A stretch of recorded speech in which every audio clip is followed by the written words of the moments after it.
boats on the beach, I tallied 5, were on different degrees of fire. The furthest to our left had already been burnt into near uselessness and was still releasing grubby wisps. Directly below us, a second boat had already gone black as a rasher of charred bacon. The other 3, one ahead of us and to the left and the other 2 further to our right, had flames seething up their sides, then joining hands in the middle before rising in a blaze, topped off by spinning smoke. Our neighbours at the balustrade stood stock still, fire fluttering on their stares, until to a man they joined in a sudden pointing of fingers at the boat just ahead of us. "That one's going to blow!" Its mercury outboard was smothered in shifting yellow.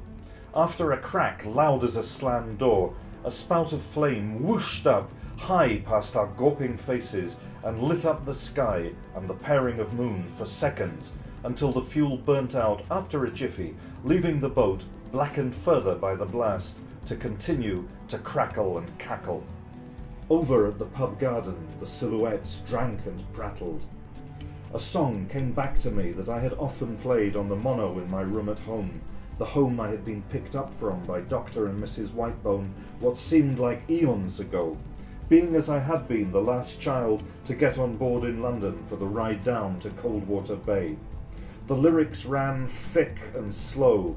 "Boys, boys, hamburgers and..." Mrs. Whitebone half whispered, half declared, "Perhaps we should go, John," and on the song went in my head. "If you want it, come and get it." Those vessels, so much firewood now, a village dead as a rock behind us, drinking people being unpredictable to the right of us. There's a bar at the end where I can meet, from time to time one of whom let drop a laugh of the kind usually described as mirthless. Get it here now. The sea was its usual withdrawn self, a black shoulder shrugging coolly. Some make you sing, some make you... Right then, I lost my still lingering sense of adventure to the discovery that anything whatsoever might happen here, that the grown-ups were not in control anymore, that perhaps there was no control at all anywhere, that we were wide open to whoever might be waiting to pounce, to the vandal in the shadows with his brain like a crushed spring, everything that was not us but which could toy with us as it would, be it human, animal, alien, bacteria, or a voracious walking plant with the picture mouth of a hatched bird.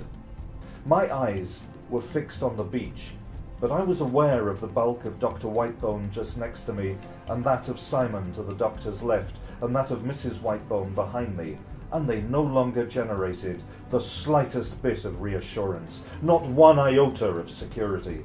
I wanted more than anything to be out of there, to be wrapped in a blanket and placed in the back of a car that would take me straight back to London.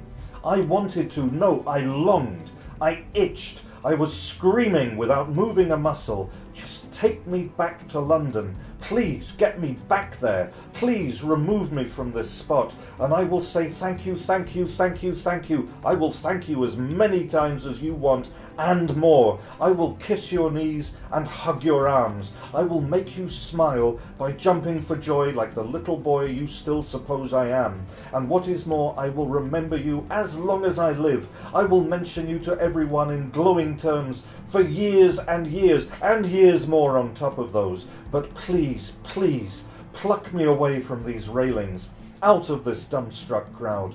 Pluck me out of this unplugged, crippled village, and send me home.